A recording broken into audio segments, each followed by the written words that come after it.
do both claim victory on this? Because ultimately that's how you reach some kind of longer-term solution here, particularly where things like immigration are concerned and the DACA. I mean, if we look at just some of the details here, the GOP have agreed to the Democrats' demands regarding the children's health insurance program, for example. What more ground do the Democrats need to give, and what do the GOP need to give here in order to break the deadlock?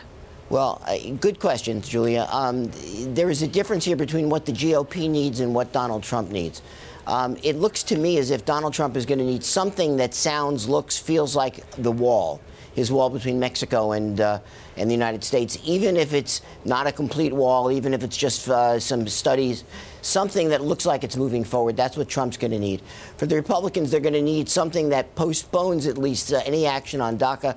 Or short of, and Democrats are going to need something that gives them some movement on DACA. Now, that's where the real emotional issue is. That's where the real fight's going to be. It has nothing to do with the budget, even though it's on a budget bill. Let's say there is a shutdown, whether it's over the weekend or for 1 week. What kind of backlash does that result in? I mean, does it reflect badly on the Democrats or the Republicans in any way? Do their bases care? Well, first of all, for their bases, this is true of both Democrats and Republicans now, and also for Donald Trump. For their bases, a shutdown could look like a campaign rally. Over the weekend, members of Congress from either side of the aisle, are going to be able to go back to their constituents and say, see, I was really willing to fight to the end for you. So their bases won't care initially, and in fact might look at it rather favorably. After about 2 weeks, this will start to have an impact locally with sales of everything from cars to government contractors not being able to get their invoices paid, to proposals not being able to be made to government agencies. But the real big, I think, lasting impact here is going to be on financial markets.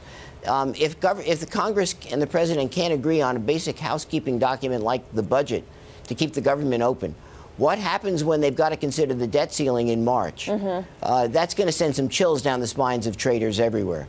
When? Because you know what? The financial markets investors have got so used to this brinkmanship now that when they see this kind of chaos going on in DC, they go, whatever, they'll sort it out in the end. They always do. At what point do investors and should investors look at this and go, actually, this is fundamentally dysfunctional and we need to react here? Well, first of all, I'd argue that they already think it's fundamentally dysfunctional, but dysfunctional. When do they need to react then? I hear you. Probably, well, in terms of this particular situation, it'll probably take about 2 weeks before people say, enough, this is different, they're not moving, there's not enough movement, we don't see the light at the end of the tunnel, whatever, saying you want to use. But as I said a second ago, the real problem is going to start to come when it looks like the debt ceiling might be threatened. That's about March, middle of March sometime, maybe the beginning of April. And that's the one that could really have a direct and immediate impact on interest rates if that's not raised at the right moment.